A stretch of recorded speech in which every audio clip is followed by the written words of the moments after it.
Olá a todos, sejam bem-vindos em mais uma aula do Reconstruindo a História, ok? Vamos lá, nossa aula de hoje vai falar a respeito das diversas civilizações que surgiram na África, além do povo egípcio, ok? Vamos para o nosso primeiro slide. África, diversidade de povos e reinos. A diversidade dos povos africanos. Antes de iniciarmos a leitura do slide, peço a atenção de todos para a linha do tempo do lado direito da apresentação. Nós vemos aí a mais distante, século 20 a.C. até o século 6 a.C., o reino Kush existiu, tá? E se desenvolveu nesse processo até o seu declínio. A partir do século 9 a.C. até o segundo século a.C., o reino de Cartago, no Egito, foi muito forte e proeminente, principalmente no litoral do nordeste da África. No século 6 a.C., a conquista do Egito por Alexandre Magno, o macedônico, o reino Aksum, até o século 12 depois de Cristo. Paralelamente, no século 6 depois de Cristo, temos o reino de Gana, que vai até o século 12 depois de Cristo, e a partir do século 8 depois de Cristo, os muçulmanos dominaram o norte da África e estabeleceram comércio de tráfico transsaariano de escravos, ok? Pois bem, vamos iniciar a leitura. Hoje, a África é formada por 54 países. Porém, os limites territoriais desses países nem sempre foram desse jeito. Eles foram impostos aos diferentes povos da África no século XIX, numa época em que o continente esteve dominado por colonizadores europeus. Essas fronteiras foram criadas pelos europeus de maneira artificial e não respeitaram as culturas locais africanas formadas ao longo de milênios de história. Isso quer dizer, por exemplo, que muitos homens, mulheres e crianças de um mesmo grupo étnico que antes viviam uma mesma região acabaram separados uns dos outros após a criação desses limites. Voltando aqui para mim, nesse slide nós estamos nos referindo que a partir do século XIX, século XIX depois de Cristo, no movimento conhecido como imperialismo ou neocolonialismo, os europeus dividiram a África entre as suas nações, tá? Isso vai ser explicado posteriormente, não é assunto da nossa aula de hoje, mas é mais para identificar que as fronteiras que existem hoje no país africano nem sempre foram desse jeito. Tá? Nós vamos, ao longo da nossa aula, demonstrar como essas fronteiras eram e a diversidade das etnias africanas desse período. Tá bom? Vamos para o próximo slide. Como eu tinha comentado com vocês, nesse slide nós podemos ver esse mapa que definia, antes da dominação europeia, como era a divisão do continente africano e suas diversas etnias. Então você pode ver que nós temos aí centenas de regiões independentes entre si, tá, que identifica a diversidade de etnias que dominavam determinadas regiões da África. Tá?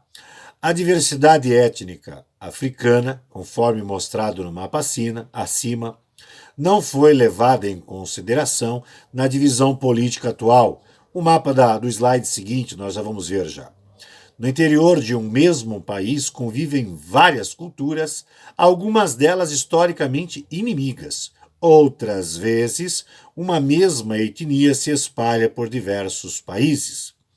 Então, esse exemplo que nós acabamos de dar mostra como a África era subdividida, tá? Imensamente subdividida. Vamos ver o nosso próximo slide para ter uma ideia do que é hoje, ok? Vamos lá. A divisão política atual da África, tá, é basicamente isso que nós estamos visualizando aí no mapa. Tá? São países bem definidos, vocês podem perceber que a geografia, o espaço geográfico é muito diferente do mapa anterior, tá? E essa, então, é a nova definição de países na África atual, ok? Vamos para o próximo slide. Alguns reinos africanos antigos. Como vimos, alterações climáticas impulsionaram as migrações de povos no continente africano. Alguns grupos foram para o norte, na chamada África Setentrional. Outros se dirigiram para o sul, na África Subsaariana, também chamada de África Negra. Reveja o mapa intitulado A Origem da Humanidade na página 65, nós veremos isso posteriormente, essa é uma identificação do livro didático, tá? Nós colocamos esse mapa num slide posterior, não se preocupem com isso, tá? E no slide anterior a gente estudou aspectos do Egito Antigo, uma das civilizações africanas, e agora nós vamos conhecer outros reinos e impérios antigos que se desenvolveram no continente africano. Então, voltando aqui para o professor Vanderlei, nós estamos dizendo o seguinte, tá? A civilização antiga, mais famosa, né, que nós temos informação, são os egípcios, tá? Mas não é a única civilização da África. Existiram outros reinos, outras civilizações importantes, e são essas civilizações o objeto do nosso estudo a partir de agora. Tá bom? Vamos para o próximo slide. Os reinos antigos de Kush, Aksum e Cartago. No extremo sul do Nilo, localizado no atual Sudão, fica uma região conhecida como Núbia. Durante muito tempo, esse local era a rota de encontro e comércio dos povos egípcios, mediterrâneos e das populações da África subsaariana. Depois do século XX a.C., teve início a formação do Reino Kush, que tinha sua economia baseada na pecuária e na agricultura. O reino foi dominado pelos egípcios a partir do século XVI a.C., o que incentivou ainda mais a integração de costumes entre os povos. Com o fim do domínio egípcio por volta do século XI a.C., o reino de Kush reergueu-se, ganhando grande destaque na região após o século IX a.C., quando a cidade de Napata, como capital, era o maior centro religioso e comercial. O reino Kush fornecia diversos produtos, comercializando minerais, peles de animais, marfim e ébano, um tipo de madeira, gado e cavalos. Tais bens e grande parte do ouro das ricas jazidas cuxitas foram comercializadas com os egípcios. Caravanas lotadas de mercadorias atravessavam a cidade de Napata em direção ao Egito e vice-versa. Voltando aqui para mim, então, o que aconteceu? Kush, né, inicialmente era uma região de povos agrícolas, tá, que tinham um pequeno comércio. Por ela estar numa encruzilhada, tá, de caravanas comerciais do Egito, da Mesopotâmia e do sul da África, tornou essa região muito importante e inicialmente ela foi dominada pelos egípcios. A partir de um determinado momento, esse domínio ele cai, ele deixa de existir e o Império Kush se ergue, já incorporado com a cultura egípcia, ok? São alguns milhares de anos, né, em domínio egípcio, tá? Fazendo com que os povos dessa região absorvessem essa cultura. Tá? Nós vamos identificar essa cultura daqui a pouco, não precisam se preocupar. Mas a ideia é essa. Então, eles voltam a ser independentes, tá? Eles têm um domínio dessa região, dessa encruzilhada comercial, e mantém, tá, muito da cultura absorvida dos egípcios. Ok? Vamos para o próximo slide. Meroé, outra cidade de Kush, tornou-se um centro urbano com grandes edificações e de alvenaria, como palácios e pirâmides. passando a ser capital do reino do século 7 a.C., a atividade comercial de Meroé com o Egito foi ainda mais intensa que em Napata. As caravanas se reorganizaram em novas rotas terrestres e marítimas, com portos espalhados pelo Mar Vermelho, permitindo aos cuxitas o contato com os gregos, indianos e outros asiáticos que navegavam por essa região. Havia também o intercâmbio cultural entre Cuxi e o Egito. Alguns cuxitas faziam parte do exército egípcio e exerciam funções administrativas junto ao faraó. No século 8 a.C., o reino Cuxi aproveitou-se das crises do novo império egípcio e conquistou a cidade egípcia de Tebas. Foi o início do governo cuxita ou dos faraós negros. Eles constituíram a 25ª dinastia do Egito. Antes de sair desse slide, peço que vocês atentem-se à imagem colocada na apresentação. São as pirâmides e templos funerários do reino Cuxi em Meroé, atual Sudão. A foto foi tirada em 2015.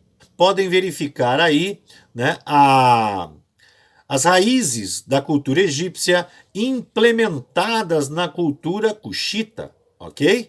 Podem voltar aqui para mim. Pois bem, o que nós quisemos dizer com esse slide? O Egito teve seu período de dominação dessa região. Em um determinado momento, com o enfraquecimento administrativo do Egito, devido a diversos fatores, que não vem ao caso aqui agora a gente colocar em aula, tá? O governo cuxita volta a ter o domínio da sua região. E nesse processo, tá, no período de dominação egípcia, eles, né, também evoluíram dentro do segmento militar. Tá? Tanto que vários cuxitas faziam parte do corpo militar e administrativo do Império Egípcio. Ok? Com isso, né, mais a decaída do Império Egípcio, Cuxi viu a oportunidade de expandir o seu reino e chegou até Tebas. E a partir daquele momento ali começa a dinastia dos conhecidos faraós negros. Por que faraós negros? Ora, mas a África, normalmente os afrodescendentes são negros, né? Pois bem, no caso do Egito não é bem assim. Tá? A África setentrional, a África saariana, né? A África norte e nordeste, ela tinha uma etnia, tá? Mais, vamos dizer assim, uma etnia mais próxima dos asiáticos, tá? Dos árabes, do que propriamente afrodescendentes negros. Tá? A África subsaariana, que era conhecida assim como a África negra. Tá bom? Então, a partir do momento que os cuxitas, que faziam parte da África subsaariana, tomaram posse da região de Tebas, começa a dinastia dos faraós negros, ok? Vamos para o nosso próximo slide. O poder das rainhas-mães cuxitas. Muito interessante essa informação. Vamos lá. As mulheres ocupavam um papel de destaque na sociedade de Cuxi. Em Meroé havia a tradição matrilinear, assim como ocorrida em outros lugares da África. Ou seja, era a filiação por parte de mãe que determinava a sucessão do reino. Os familiares dos reis exerciam diversas funções importantes. Suas filhas e irmãs eram nomeadas sacerdotisas, uma espécie de soberanas espirituais, do templo de Amon. Já as candaces, conhecidas como rainhas-mães, eram esposas ou mães dos reis de Cush. Participavam da escolha dos governantes e os ajudavam nas decisões políticas. Algumas delas chegaram a assumir o trono em Meroé, como Amã Nitore e Shanaki da Querete, Amanirenas e Amanis Shakento, entre outras. Saiba mais sobre as Candaces no texto a seguir. Vamos lá. O reinado da rainha Shanaki Dakhet, cerca de 170 a 160 anos antes de Cristo, parece ter sido um período de afirmação do poder de um matriarcado tipicamente local. Num edifício dedicado ao nome da soberana em Naga, estão gravadas inscrições em hieroglíficos meroíticos, que se contam entre os mais antigos de que se tem notícia. Duas rainhas tiveram na época especial destaque, Amanirenas e Amanishakento. Seus maridos foram figuras apagadas e nem sabemos o nome de quem se casou com a segunda. Durante alguns anos o trono foi ocupado por um rei, que até então fora o príncipe Aquinidade, filho da rainha Amanirenas e do rei Teritecas. Ambas tinham o título de Candace. Os nomes de Aquinidade e da rainha Amanishakento estão inscritos no templo Tenkawa e acredita-se ter pertencido à rainha, um palácio descoberto há poucos anos em Udá, em Naga, bem próximo ao rio. Sua sepultura na necrópole norte de Meroé é de grande beleza. Sua pirâmide é uma das mais imponentes da antiga cidade. Ora, venham aqui para mim, vamos lá. Então, isso é para deixar claro que no Império de Kush, tá, por boa parte do período onde ele existiu e se desenvolveu, tá, o comando, tá, central era exercido por uma mulher. Já não é a primeira vez que eu falo que nessas civilizações mais antigas, como no Egito, tá, a mulher tinha a grande importância. São algumas outras civilizações antigas que vão colocar um sistema misógino, tá, referente à mulher, tentando deixá-la, vamos dizer assim, num nível hierárquico bem mais inferior do que o homem. Mas nas civilizações que mais proliferaram, né, realmente, elas tinham grande poder. E aqui está a prova que no reino Kush nós temos aí um matriarcado dominando boa parte do período de desenvolvimento desse reino com grande prosperidade, tá bom? Visto que na segunda rainha nem o nome do rei a gente sabe. A gente sabe o nome da rainha, mas o nome do rei já era, desapareceu, não se tem notícias, tá bom? Vamos para o próximo slide. O domínio Aksumita e o comércio de Cartago. O domínio cuxita sobre o Egito terminou em 662 a.C., quando os assírios conquistaram a região.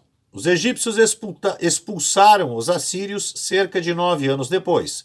No entanto, uma nova invasão, desta vez dos persas, pôs fim ao Egito independente em 525 a.C. Durante a desagregação do Império Egípcio, o reino Kush continuava a participar como intermediário no comércio entre o norte africano e a África Central. No século VI a.C., após sofrer vários ataques de povos vizinhos, Kush foi conquistado pelo reino Aksum, ou Aksum. Então, na realidade, o fonema, eu acabei de dizer ele certo, ele está escrito em AXUM de Maria, mas você lê ali como se tivesse um K e um S no meio, tá? Aksum, localizado na região da atual Etiópia. O reino de Aksum realizava um intenso comércio com várias regiões, como as localizadas junto aos mares Mediterrâneos, Vermelho e Índico. Os Aksumitas promoviam trocas comerciais e culturais com povos da Pérsia, da Arábia, da Índia e de Bizâncio, entre outros. Como resultado dos contatos com os povos cristãos do Mediterrâneo e do Oriente Próximo, os habitantes de Aksum adotaram o cristianismo por volta do século IV depois de Cristo. O poderio do reino Aksum só foi desbancado no século VIII depois de Cristo pelos árabes. Desde meados do século VII, eles vinham conquistando o norte africano, que foi transformado em uma região cada vez mais muçulmana, isolada e enfraquecido. O reino cristão de Aksum sucumbiu no século XII depois de Cristo. Seguindo para o próximo slide, os reinos de Kush e Aksum deixaram inúmeras evidências de suas realizações e atualmente são importantes fontes de pesquisas arqueológicas. Na região do Golfo de Tunis, formou-se outro grande reino da antiguidade, Cartago, criado pelos fenícios no final do século IX a.C. E comandado por poderosos comerciantes, Cartago competia em conquistas com a República Romana, chegando a controlar um vasto território que envolvia o Mediterrâneo Ocidental, a Península Ibérica e a ilha da Sicília. No confronto com os romanos pela dominação do Mediterrâneo, o reino de Cartago acabou derrotado nas guerras púnicas, 264 a.C. a 146 a.C. Olhando para o mapa, nós podemos ter uma ideia de como a região era controlada. Nós podemos ver aí o reino do Egito, o reino de Cush e o reino de Aksum, e lá na extremidade norte, o reino de Cartago. E entre Cartago e Egito nós temos aí o mar Mediterrâneo, era o meio de transporte utilizado para as grandes trocas comerciais, tá? Quem dominava essa região, quem dominava esse tráfego de navios, tinha o controle comercial da região, consequentemente, o controle financeiro, tá? Ou seja, dinheiro, gente, é isso aí mesmo, dinheiro, tá? Voltando aqui para mim, pois bem, então a história ela é muito clara e objetiva, tá? Então quem tinha um domínio militar fazia expansão dos seus reinos e mantendo eles, mantinham-se também as rotas comerciais a seu favor, tá? No caso ali de Kush, quando eles passam a desenvolver o seu império, eles mantêm a rota comercial a seu favor, tá? Aí vem aí as dominações dos povos assírios, o Egito expulsa os assírios, mas aí vem o Império Persa com uma investida muito agressiva, muito forte, e eles não conseguem se manter. Então passa a ter o domínio persa nessa região. E Cartago ela se mantém forte, tá? As rotas comerciais proporcionam grandes lucros e esses lucros mantêm ótimos exércitos, tá bom? Mas tudo isso não vai fugir daí da dominação muçulmana, justamente a partir de Cartago, tá? Então eles vêm dominando, vai lá para o norte onde está Cartago e vem dominando, vem descendo da região do rio Nilo, alcança ali o reino de Cush e vai até Aksum, domina tudo, tá bom? Então esse é o processo que se estabelece nessa região da África, tá bom? Muito bem, vamos aí para o nosso próximo slide. Nós temos aí mais uma apresentação com um mapa regional para a gente poder destrinchá-lo em informações. Vamos aí para o nosso próximo slide. Pois bem, agora nós vamos conversar, nós vamos aí direcionar nossa aula para os reinos de Gana e Mali. Você pode ver que pelo mapa fica numa região oposta a que até agora estávamos conversando. O reino de Gana, conhecido na história como o Reino do Ouro, desenvolveu-se no oeste da África a partir do século IV depois de Cristo, na região da atual Mauritânia. No século VIII, caravanas atravessavam o deserto do Saara, levando mercadorias. Era o chamado comércio transsaariano, dominado por mercadores árabes. Em Gana eram comercializados escravos, ouro, sal, marfim, entre outros. Viajantes da época descreveram que o rei e os escravos de Gana usavam vestimentas, acessórios e adornos feitos em ouro. Acreditava-se que a concorrência comercial e os ataques vizinhos enfraqueceram Gana, que se fragmentou em vários pequenos estados. Alguns séculos mais tarde, ao sul da mesma região, formou-se o Reino de Mali, um grande império africano islâmico que ocupava partes da atual Mali e Mauritânia. Podem analisar aí o mapa e identificar a região geográfica, tá? A região que está sublinhada em verde é a antiga região onde ficava Gana. E aonde está no marronzinho mais escuro, onde temos aí Cumbi Saler, Tombouctou e Djané, era a região do antigo Reino Mali. E as cidades que eu acabei de falar são as cidades mais importantes desse antigo reino.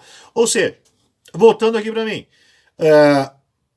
na área oposta que conversamos até agora, surge aí no século 4 depois de Cristo, no quarto século depois de Cristo, nos anos 300, um reino, né, o reino de Gana, aonde ele se desenvolve devido ao grande comércio de ouro, as suas jazidas de ouro, mineração de ouro, tá? Isso faz com que as caravanas cheguem até essa região atravessando o deserto do Saara, tá? Para buscar o quê? Ouro, ouro, ouro, ok? Pois bem, a ganância dos outros povos fez com que diversos ataques foram feitos nessa região, enfraquecendo esse reino que não teve suporte e desenvolvimento necessário para se suportar, né? E aí lá pelo século VIII, né, surge aí um novo reino, o reino de Mali, né? Que também começa a trabalhar da mesma forma, tá? Ele também tem uma longevidade curta, mas ele existiu e teve a sua importância dentro do continente africano, nas antigas civilizações dessa região, tá bom? Vamos para o nosso próximo slide. Pois bem, meus queridos, agora é as nossas atividades sobre o conteúdo apresentado até o momento. Olha lá. Trabalhando com documentos, ler o texto sobre as primeiras sociedades surgidas no continente africano e responder às questões propostas. Bom, aqui nós sugerimos a leitura desse texto que vai se aprofundar em alguns detalhes do nosso conteúdo apresentado e depois nós teremos aí 3 atividades a serem respondidas. Voltando aqui para mim, assim que vocês terminarem de responder as atividades, por favor, enviem para o professor Vanderlei, tá? Os e-mails estão registrados embaixo da apresentação ou na plataforma Reconstruindo a História. Nós temos lá o contato direto, você não precisa ter conta de e-mail, você não precisa ter nenhuma especificação, manda para mim e a gente responde para você, nos meios que você tiver disponibilidade, ok? E aqui chegamos ao fim de mais uma aula. Um grande abraço a todos e até o nosso próximo encontro. Mistérios e segredos da humanidade. Assuntos relacionados aos mistérios e segredos que ainda não foram desvendados serão tratados pelo professor Vanderlei na plataforma de auxílio ao estudante Reconstruindo a História na aba Mistérios e Segredos da Humanidade.